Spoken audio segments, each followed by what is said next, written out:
नमस्कार, दृष्टि आईएएस के टू द पॉइंट प्रोग्राम में आपका स्वागत है। आज हम बात करेंगे आखिर क्या है अनुच्छेद 31C। सबसे पहले जान लेते हैं कि यह चर्चा में क्यों है।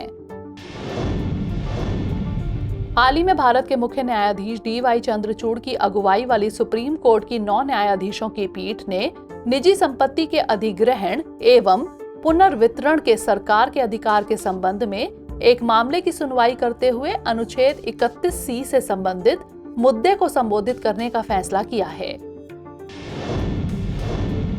अब जान लेते हैं कि अनुच्छेद 31C क्या है।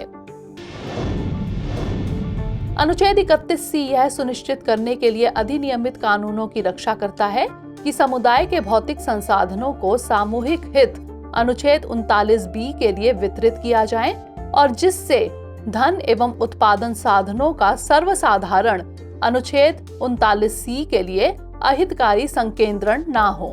संविधान के अनुच्छेद 39 में राज्य की नीति के कुछ निर्देशक सिद्धांतों को सूचीबद्ध किया गया है, जो कानूनों के अधिनियमन के लिए मार्गदर्शक सिद्धांत हैं, लेकिन किसी भी न्यायालय में सीधे लागू नहीं किए जा सकते हैं।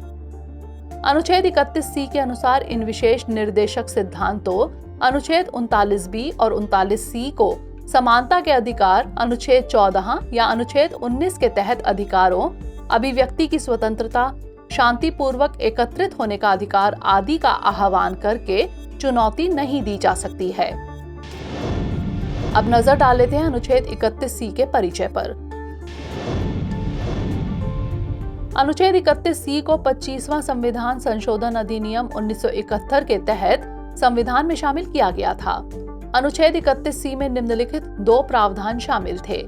कोई भी कानून जो अनुच्छेद 39B या C में निर्दिष्ट समाजवादी निर्देशक सिद्धांतों को लागू करने का प्रयास करता है। अनुच्छेद 14 कानून के समक्ष समानता और कानूनों की समान सुरक्षा, या अनुच्छेद 19 यानी भाषण, सभा, आंदोलन आदि के संबंध में 6 अधिकारों की सुरक्षा द्वारा प्रदत्त मौलिक अधिकारों के उल्लंघन के आधार पर अमान्य नहीं होगा। और किसी भी कानून जिसमें यह घोषणा हो कि वह ऐसी नीति को प्रभावी बनाने के लिए है, पर किसी भी न्यायालय में इस आधार पर सवाल नहीं उठाया जाएगा कि वह ऐसी नीति को प्रभावी नहीं बनाता है।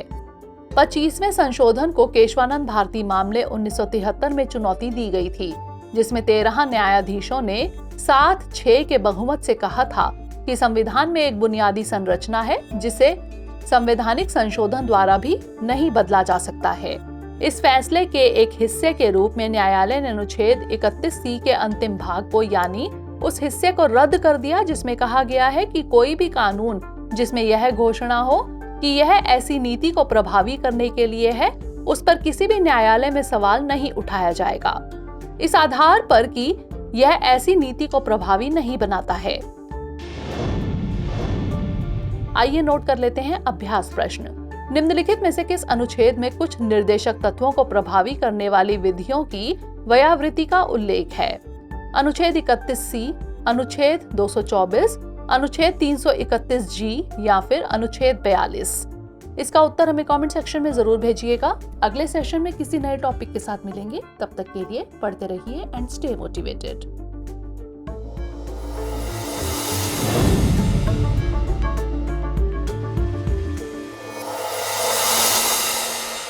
डियर व्यूअर्स, अपने एग्जाम की तैयारी को और बेहतर करने के लिए हमारे चैनल को लाइक, शेयर और सब्सक्राइब करना न भूलें।